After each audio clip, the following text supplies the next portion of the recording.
Voilà, je pense qu'on peut encore applaudir parce qu'en effet, tant que...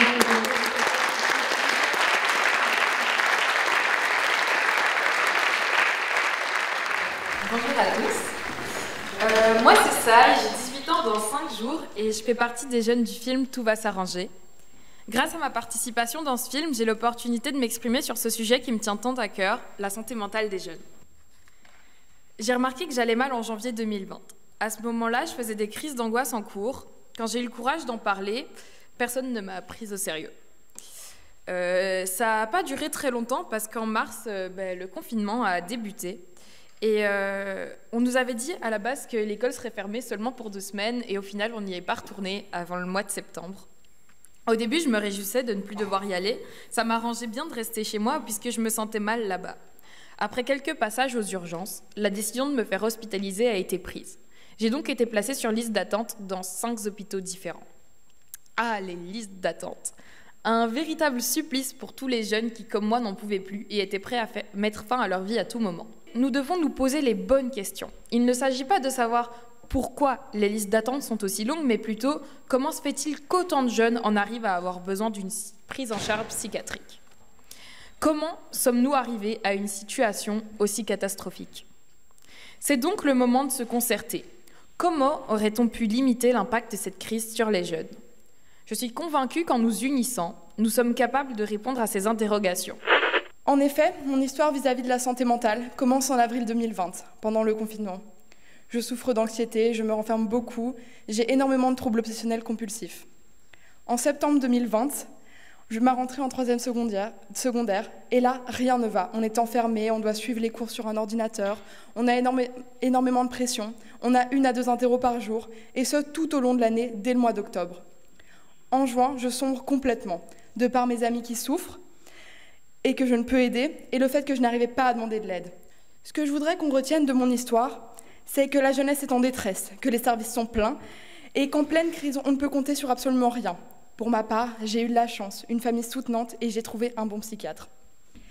Je sais qu'on est nombreux dans cette situation, et j'ai un message à faire passer à tous les adultes présents, surtout les députés.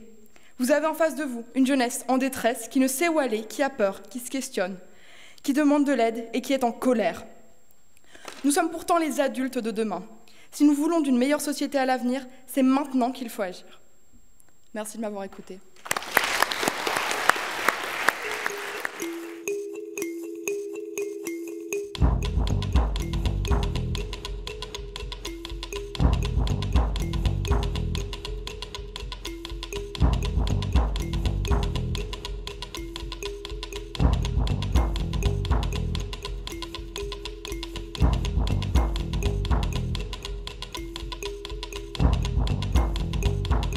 Bonjour à tous, bonjour les députés. Moi je m'appelle Lina, je suis au centre du domaine à Braine-l'Alleud et j'aimerais bien un peu parler de ma vie personnelle parce que il y a beaucoup d'exemples ici comme Sai. Franchement merci pour nous montrer un peu un exemple que nous en tant qu'ados on essaye de faire de notre mieux, mais ces derniers temps à cause du Covid nous sommes vraiment aussi en train de lâcher prise, on est vraiment en train de planer et ça nous fait souffrir, on essaye d'y aller mieux mais ça marche pas. Nous avons peur que si on fait de notre mieux et qu'on essaye de trouver des arrangements, qu'on va retomber et qu'on va être encore plus déprimé et qu'on va encore se tourner sur le pot et essayer de se suicider. Merci de m'avoir écouté. Merci Léna.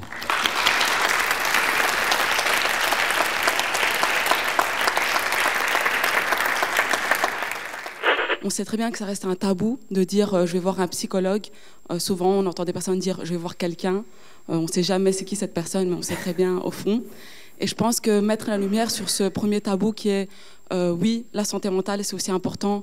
Et non, ce n'est pas un tabou et c'est normal et c'est assumé. Donc merci beaucoup pour ce film. Et le deuxième problème, c'est qu'on voit que la société elle a changé, les problèmes ont changé, les jeunes ont changé, mais l'enseignement n'a pas changé. Il n'y avait aucun suivi psychologique au niveau des professeurs. Donc je dirais même que À l'école, tout ce qu'on nous demandait, c'était le travail. Vous devez rattraper le temps perdu, tout simplement. Étudier, étudier. Et si vous étudiez pas à la maison, enfin, si vous travaillez pas à l'école, vous travaillez à la maison. Le manque d'interaction sociale, ça a créé du mal à s'ouvrir au monde, en fait. L'habitude de sortir, c'est totalement effacé. L'habitude de s'ouvrir aux autres, l'habitude de s'amuser, en fait. Tout ça, c'est effacé. Et c'était comme si on avait notre vie entre parenthèses, en fait. C'est ce qu'on a ressenti. Ce que nous aurons aimé pour mieux nous adapter, c'est de créer des espaces de parole, un enseignement plus progressif et adapté, des professeurs plus à l'écoute et plus compréhensifs de notre situation. Et donc absence au cours, encore une fois, qui accentue déjà le retard qui était conséquent sur la matière et qui entraîne du coup l'échec scolaire, ce qui a été très stressant. Donc on commence l'année 2022 en se disant comment cette année va se finir, une année très pessimiste, on n'arrive pas à avoir le bout. J'ai marché longtemps, nulle part et partout. Que cherchais-je ? Je cherche encore, mais on m'a trouvé à terre et plus très terre à terre. Alors, aux urgences, on m'a donné des médicaments pour me faire taire, moi et mon errance. Un peu plus tard, dans l'ambulance, une escouade de police m'escorte, corde aux mains, vers l'hôpital pour les déments. 55 jours. 55 jours sans consentement. Mon père m'a mis derrière les barreaux, ma mère est désemparée. Au tribunal de la sainteté mentale, un seul verdict et sans appel. Mon avocat même donne son aval. Personne ne plaide en ma faveur. Ainsi s'implanteront mes premiers triggers. Tranche après tranche, tel des dias, je me souviens de ce carrousel des méninges au goût de drogues estampillées. Prise après prise, ton corps lâche prise. T'es de moins en moins présent, mais je me souviens quand même des vieux types qui violent quand t'es plus que l'ombre de toi-même. À quoi ça sert l'école ? La sociabilité. Ce n'est un secret pour personne. Malheureusement, certains jeunes souffrent de harcèlement à l'école. Des mesures concrètes devraient être mises en place. Créer une bonne entente de groupe devrait être primordial au sein d'une classe. Par conséquent, organiser des activités plus souvent pendant l'année serait une bonne chose afin que les élèves se sentent appartenir à un groupe, ce qui sert aussi de motivation à aller en cours. À quoi ça sert l'école ? À apprendre. Pour éviter le décrochage scolaire, il faudrait plus de personnes qualifiées dans chaque établissement scolaire pour écouter et orienter les élèves démotivés afin qu'ils retrouvent un intérêt, un sens à l'école. Cela nécessiterait de repenser les PMS qui sont souvent débordés. Pour favoriser l'apprentissage et garder des élèves motivés, les élèves avec plus de difficultés ne devraient pas être mis de côté. Ils devraient être plus aidés et soutenus.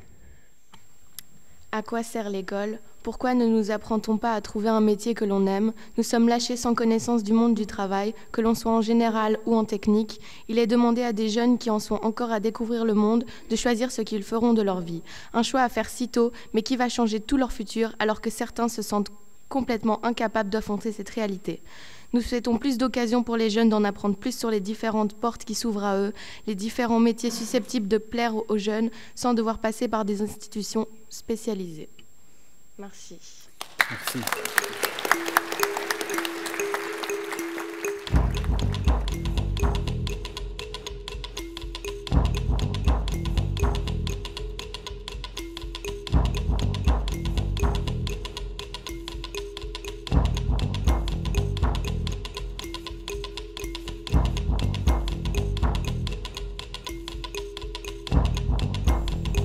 Je suis pédopsychiatre et on me demande souvent comment est-ce que les jeunes vont aujourd'hui. Alors, bonne nouvelle, les services hospitaliers ne sont plus saturés. Mauvaise nouvelle, les jeunes continuent à aller extrêmement mal, mais c'est dans les écoles que ça se traduit à l'heure actuelle. Il y a des taux de décrochage scolaire qui explosent et les écoles sont complètement débordées par la multiplication de symptômes d'angoisse, de crise, d'attaques de panique au sein des établissements scolaires. Je ne demande pas une augmentation de moyens en matière de santé mentale. Arrêtez de me rendre ces jeunes malades. Arrêtez de les rendre malades. C'est un vrai tonneau de Danaïde pour l'instant. Et effectivement, l'école, telle qu'elle fonctionne aujourd'hui, porte une grande responsabilité. Elle n'est pas à l'origine de toutes les décompensations, mais effectivement, quand un jeune va mal, C'est la goutte d'eau qui fait déborder le vase, et cette goutte d'eau, elle se trouve effectivement en milieu scolaire. Et ensuite, on entendra l'audio d'une sœur à moi qui s'appelle Pincée de Coco. Et pourquoi on l'entendra en audio? C'est parce qu'aujourd'hui, elle est dans un centre. Du coup, je suis quand même hyper heureuse qu'elle ait pu enregistrer ces slams pour nous les faire écouter aujourd'hui. Je vous jure, hein, le pire, c'est que j'avais tellement peur d'être une victime, mais on ne m'a même pas donné le droit de l'être.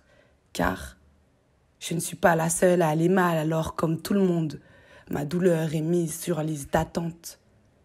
Et maintenant, plus rien. Un énorme trou dans le bide et une gifle d'injustice dans la gueule et j'ai la rage qui me bouffe et m'entraille, me brûle, me glace le sang, me paralyse. Mais rien. Je n'ai même pas envie d'être en colère. Je n'ai plus la force. Je me suis trop battue pour en arriver jusque-là. J'ai été trop fâchée. J'ai eu trop mal. Je n'ai plus envie de rien. Ils ont gagné.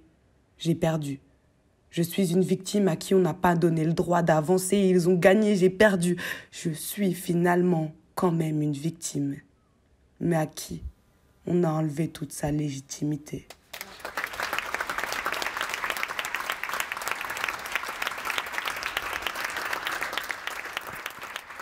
Si vous souhaitez organiser une projection ou un débat autour du documentaire « Tout va s'arranger ou pas », je vous invite à vous rendre sur le site internet qui s'affiche en bas de votre écran. Merci de nous avoir suivis et à très bientôt pour un nouveau rendez-vous de la laïcité.